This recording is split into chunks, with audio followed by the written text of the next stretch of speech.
Bienvenidos a un nuevo capítulo de EcoSalud, el programa multiplataforma del Eco Multimedios, donde hablamos de prevención en salud. Hoy nos acompaña Karina Alejandra García. Ella es licenciada en gerontología, es psicopedagoga y es responsable de NOS, Usina de Ideas. ¿Cómo andás, Karina? Hola, bienvenida. Carola. Gracias. Vamos a hablar hoy de rehabilitación neuropsicológica. Sí. ¿Qué es? Bueno, veníamos hablando mucho de prevención en nuestros últimos encuentros y la idea hoy es plantear la pregunta, la duda de qué pasa cuando hay un daño cerebral, ¿sí? Cómo se actúa, cuál es la manera de proceder y que la gente pueda conocer que estos tratamientos se realizan en nuestra ciudad en varios centros. Así que esa es la idea. Cuando nosotros hablamos de rehabilitación neuropsicológica, porque es puntualmente la que me ocupa a mí, que es mi especialidad, la neuropsicología, podríamos hablar de rehabilitación neurológica como en general. El proceso de rehabilitación va a empezar desde el momento en que se da el evento neurológico. ¿Esto qué sería? El ACV, traumatismo de cráneo, cualquier situación que desencadena un cambio de nivel cognitivo, ¿sí? O cerebral. Que tenga esas secuelas, que deje determinadas secuelas. Claro, en principio en ese momento, ¿por qué digo que ahí empieza el proceso de rehabilitación? Porque la rehabilitación podemos hablar de dos tipos. Una que van en simultáneo, una que es la recuperación natural, que es nuestro cuerpo haciendo todo lo posible por recuperarse. Esa reconstrucción que hace el propio cuerpo. Exactamente, la capacidad de adaptarse y de cambiar sus estructuras para seguir funcionando. Y por otro lado, cuando hablamos de la recuperación formal, terapéutica, que está llevada adelante por profesionales especialistas. Entonces, desde el momento uno en que el paciente, si necesita la internación o la atención en el hospital, desde ahí empieza la rehabilitación o la recuperación. Toda rehabilitación va a venir en principio ordenada, indicada por un médico especialista, ¿sí? El médico, una vez que el paciente está estable y puede dársele el alta del centro, digamos, complejo de atención, va a empezar a hacer o su tratamiento en el domicilio o de forma ambulatoria. Entonces el médico indica cuál es la rehabilitación para hacer y una vez que llega al centro lo que hacemos es una evaluación, ¿sí? Esta evaluación suele hacerse interdisciplinaria. Por más de que haya una persona a cargo del primer encuentro con el paciente, es toda la información sobre la persona y lo que le sucedió, que se recaba en ese encuentro, se trae al equipo interdisciplinario, se discute entre todos la forma de abordarlo, ¿sí? ¿Por qué es necesario que sea interdisciplinario? Bien, porque en realidad uno pareciera ser que cuando hablamos de lo cerebral implica cuestiones de la cabeza y de lo neurológico y nada más, porque históricamente la rehabilitación se hacía más física, uno pensaría, bueno, que no puede caminar, hay que ayudarle a caminar, ¿no? Como una rehabilitación más motora. O el habla. Hoy sabemos que, claro, que todo lo que tiene que ver con lo neurológico, con lo cerebral, en realidad tiene que ver con todo nuestro organismo, ¿sí? Entonces, de acorde a las necesidades de esa persona, si es que tiene dificultad en el habla, o motoras, o cognitivas a nivel de se olvida las cosas, no puede prestar atención, se va a ir armando el tratamiento que necesita. La mirada interdisciplinaria es necesaria porque nosotros no es que vemos una máquina rota con una partecita dañada, vamos, la cambiamos, ¿sí? No, esto es un trabajo conjunto entre todos para lograr que esa persona pueda volver a desempeñarse en las actividades que hacía antes de la misma manera, si es posible, o de una manera muy cercana como lo hacía. A veces lo que sucede es esto de que queden secuelas en un único área dañada o de un único componente de un dominio cognitivo y a veces hay más de uno dañado, ¿sí? Entonces, por esto es muy personalizado, el equipo va a preparar un plan de tratamiento para esa persona, se le va a informar y lo más importante es que todo plan de tratamiento o de intervención terapéutica va a estar basado en los objetivos de esa persona, ¿sí? De lo que quiere hacer, de lo que quiere recuperar. ¿Sí? O sea, no hay una estandarización. No, y el propósito es fundamental porque es lo que a vos te motiva a salir adelante, ¿sí? Tal cual. Si yo voy a un tipo de programa como había antes, muchas propuestas ya armadas, en donde iban 10 personas y los 10 hacían lo mismo, no genera un cambio para mí, ¿sí? No modifica demasiado en mi vida. Quizás voy mejorando, pero una mejora lenta. Nuestro cuerpo tiene un tiempo pautado por naturaleza, específico, y que para nosotros es la base fundamental. Entre los 0 y los 6 meses de que pase ese evento neurológico, Sí. la persona va a tener esta compensación que te decía natural o recuperación natural, y entre los 6 y los 12 meses necesita sí o sí de la ayuda terapéutica para recuperarse. La compensación natural baja, no es que no haya, Claro. pero baja la fuerza. Y no alcanza, claro. Y de los 12 meses en adelante, menos. Ahora, sí, yo les decía, la rehabilitación empieza en el momento de la internación o la primera consulta en la guardia, porque debe ser así, porque si se dan en conjunto la compensación natural y la terapéutica dirigida a ese propósito, la persona se recupera antes y mejor. Claro. Lo de que se recupere mejor es no solo que sea mejor, obviamente, en mejores movimientos, en mejor habla, en eso, sino en poder sostenerlo en el tiempo. Claro. ¿Sí? Porque también hay determinados tipos de programas de rehabilitación que se enfocan en la falla. Una vez que la persona abandona ese programa, no tiene nada. ¿Sí? Entonces esto no es algo en que vos vas a ir a, esto que te decía, de arreglar lo dañado en la máquina, sino a trabajar para vos mismo. Porque me imagino que también hay un impacto emocional. Sí. Hay personas que tienen que parar la actividad de un día para el otro, de acuerdo a un evento. ¿Qué pasa con esa ansiedad? Reacomodar el entorno familiar. Exacto. Bueno, nombraste todos los pilares que nos faltaban. Dijimos, primero los daños directos que uno ve, cognitivos, Sí, motores. concreto, así del cuerpo. Los afectivos y emocionales que van a estar desde el momento cero. Pasará el impacto de la situación diagnóstica, de que el médico nos explique, nos diga lo que tenemos que hacer. Todo el impacto de conocer de qué se trata la rehabilitación. Y después otro impacto, o sea, como que esto va a pareciera agravándose, pero si va acompañado se puede, del mismo proceso en sí mismo. ¿Por qué? Porque hablamos de un proceso largo, la recuperación es larga, ¿sí? Claro. En algunos pacientes más rápida, en otros no, pero lo importante entender es que es un proceso que va a ir pasando por etapas. Los procesos de recuperación integrales, neuropsicológicos, ¿sí? Están pensados para que arranque con mayor ayuda o dependencia del otro y a medida que avanza vaya logrando esa independencia o recobrando su autonomía, ¿sí? No importa la edad, esto se va a buscar en todas las edades. Por supuesto que uno podría entender rápidamente que un joven podría llegar a tener mayor éxito en la rehabilitación. Pero la realidad es que como la rehabilitación es algo tan complejo, porque depende de la afectación cerebral, de cuántas áreas afectó, de qué manera, ¿sí? La cantidad de secuelas que dejó. Entonces, por ahí una persona de 60 o más años en la misma situación se rehabilitó mejor que un joven. ¿Por qué? Porque el joven estaba desprovisto de otras cosas, ¿sí? Le faltaban otros recursos, por ahí biológicos, clínicos, cognitivos que no ayudaron a su rehabilitación. Hasta emocionales también, ¿no? Totalmente. Y el entorno es fundamental. Claro. Un entorno que acompaña, ¿sí? Va a tratar de buscar todas las oportunidades que pueda e inventar las que no existan. Un entorno que obtura es como esa traba que no nos permite avanzar.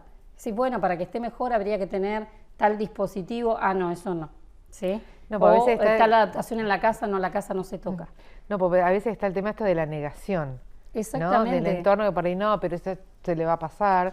Y me imagino que ante dos personas con el mismo diagnóstico, el proceso es distinto. Es totalmente distinto el proceso, sí, exacto. Nosotros, de hecho, una de las formas de trabajar es de manera grupal. Entonces, por ejemplo, se organizan por nivel de deterioro cognitivo o de afectación cognitiva, se arma un grupo, ¿sí? Pero ahora dentro de ese grupo hay tantas individualidades, ¿sí?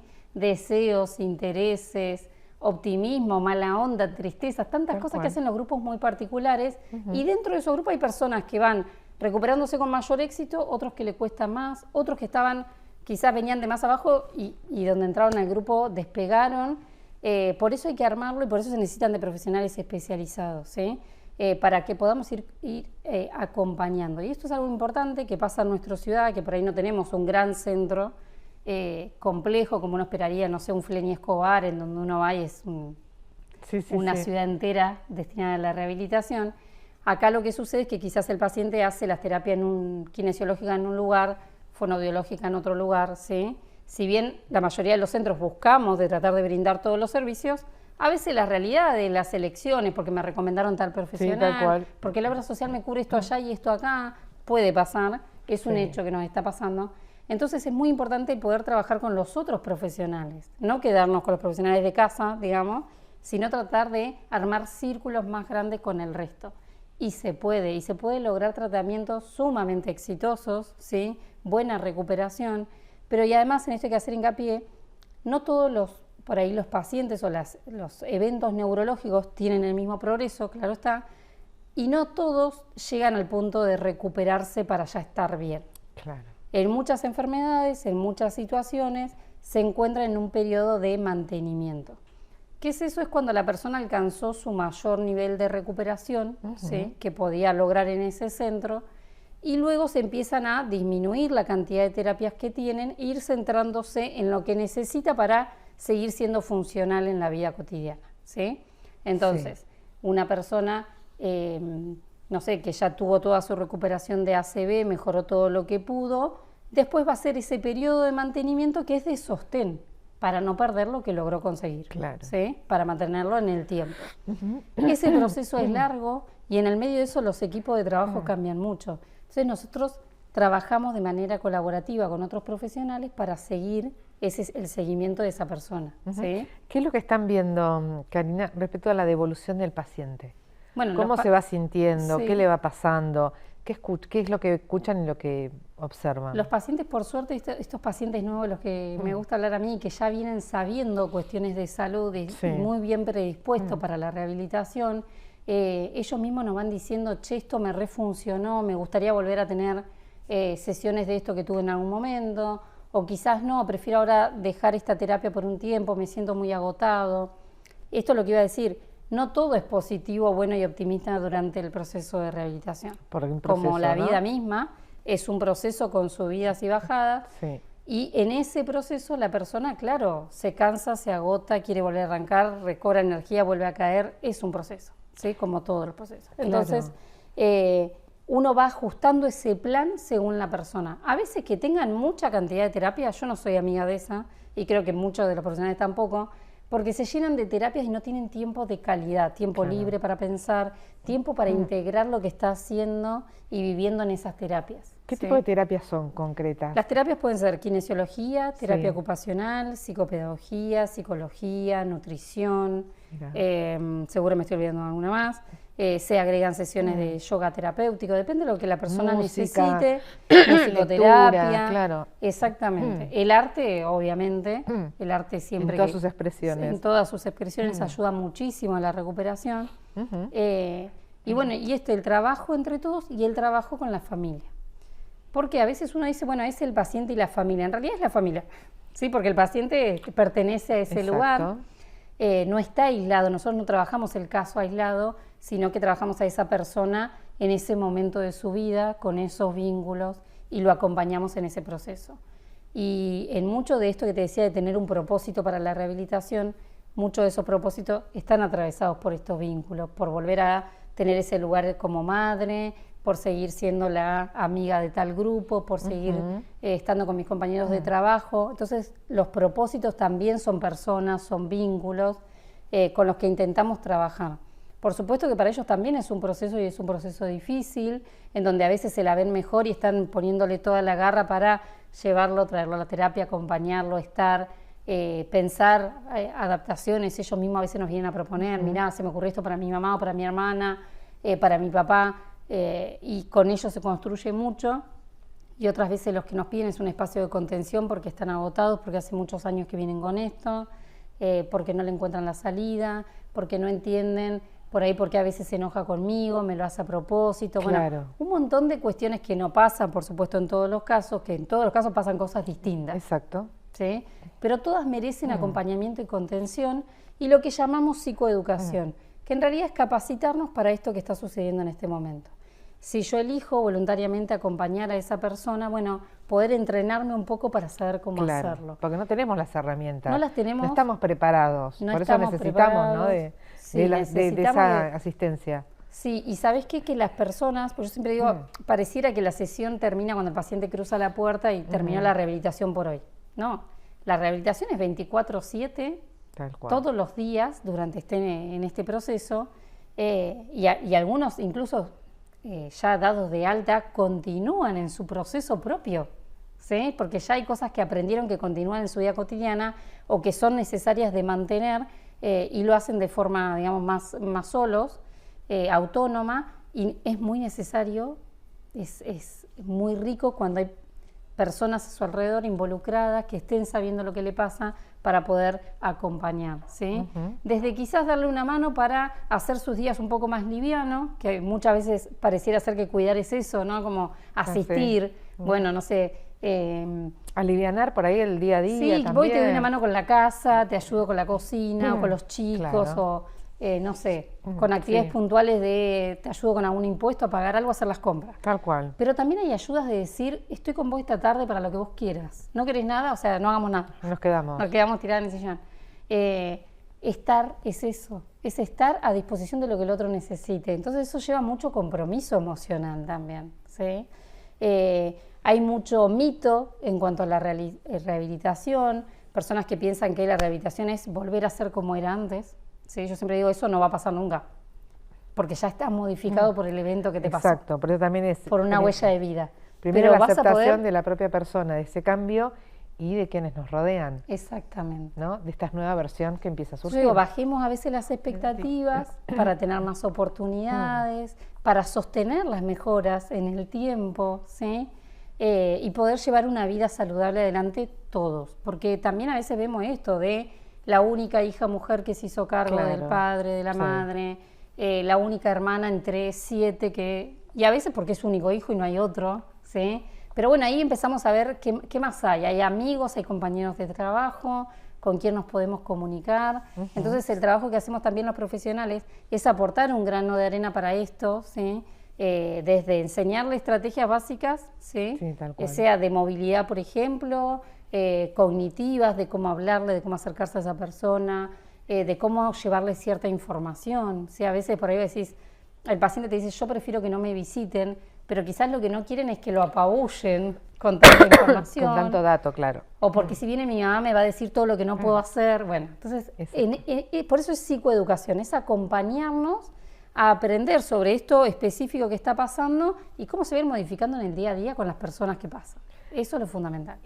Y fundamental esto de acercarse a consultar. Sí. Que ustedes le van a decir, bueno, cuál es la situación, qué se puede hacer, ¿no? Sí. Eso, que no haya esto de prejuicio. Totalmente. ¿No? Lo que suele suceder, y agradecen mucho en esta primera entrevista, es que uno como que para la pelota. Porque también por ahí salen de la internación con la cantidad de órdenes, de estudios, de cosas que tienen que hacer, y no saben para dónde ir. Y están más asustados por eso que por la situación misma de la persona que dice, no, yo estoy bien, ¿sí? Entonces también uno ordena, ayuda a poner orden, claro. ¿Sí? Decir, bueno, mira, de todo esto que te dio el médico, podés empezar por esto, fíjate, ¿tenés alguien que te ayude? Porque capaz que con esto te dan una mano, se hace por mail, no Las sé. Prioridades, ¿viste? 1, 2, 3, 4, ¿no? Establecer prioridades, ¿qué es lo que hace nuestro cuerpo? Exactamente. ¿Sí? Nuestro cuerpo por lo general le va a interesar mucho más aprender a caminar de nuevo, porque necesita que vos te mueves, porque es importante para tu vida por un montón de cuestiones, que quizás él habla que tarda un poco más. Claro. ¿Sí? Entonces digo, es lo mismo, es establecer las mismas prioridades el equipo terapéutico, que pueda ayudar a ordenar al paciente y a su familia en decir, bueno, ¿qué es lo que tengo que hacer ahora? ¿Para qué lado vamos? ¿Viste? ¿Y esto es todo? Sí, esto es otro. Se empieza así, bueno. Y después, si uno ofrece eso de entrada, que ya se va a dar un vínculo con ellos, eso se mantiene en el tiempo. A ver, esto no quita que por ahí se puedan enojar o quieran cambiar de profesional. Tal cual. Es parte del juego y está bárbaro. Totalmente. Pero lo importante es que siempre haya la información sobre la mesa, que se ofrezcan todas las oportunidades y que se ofrezca, ¿sabes qué? La humildad de decir, che, ¿sabes qué? Con esto no sé cómo es, pero lo tenemos que hacer juntos. Tal cual. Porque no todas las situaciones son fáciles, hay situaciones, como te decía, se recuperan muy rápido y somos una anécdota que cada tanto pasan a dejarnos un chocolate, y hay otros que los acompañamos durante mucho tiempo y en distintas situaciones. ¿Y dónde nos podemos acercar? Bueno, se pueden acercar a nos, que está en 14 de julio 178, ¿sí? O hablarnos por teléfono o las redes como Envejeciéndonos. Hacer la consulta, por ahí ver si podemos orientarlo, sea por su situación personal, por la de un amigo, por la de un conocido. Y algo que decía para rescatar último, Carola, era esto de la importancia de los equipos que se especializan. Quiero agradecer a los profesionales que contribuyen para que no se siga especializando y ser un centro de rehabilitación como tal. Nosotros hicimos con la doctora Tomoko Arakaki, que es de Ramos Mejía, la especialización específica para todos los profesionales en Parkinson, y con la doctora María Cecilia Fernández del Hospital Italiano, específico en demencia. Y ahora, bueno, estamos ya a breve de hacer también un ateneo para los profesionales sobre lengua de señas, porque nos interesa esto de tomar la inclusión desde otro lugar, pensar que la salud es esto, la salud es diversa y los profesionales de la salud tenemos que estar preparados para poder atender todas las consultas que vengan. Así que sí, que se animen a consultar, desde nosotros siempre van a tener la ayuda para poder entender la situación que están atravesando y tratar de conseguir la mejor estrategia para ellos. Gracias, como siempre. No, por favor, a vos. Karina Alejandra García, ella es licenciada en gerontología, psicopedagoga y es responsable de NOS Usina de Ideas. Nos reencontramos en un próximo capítulo de Ecosalud.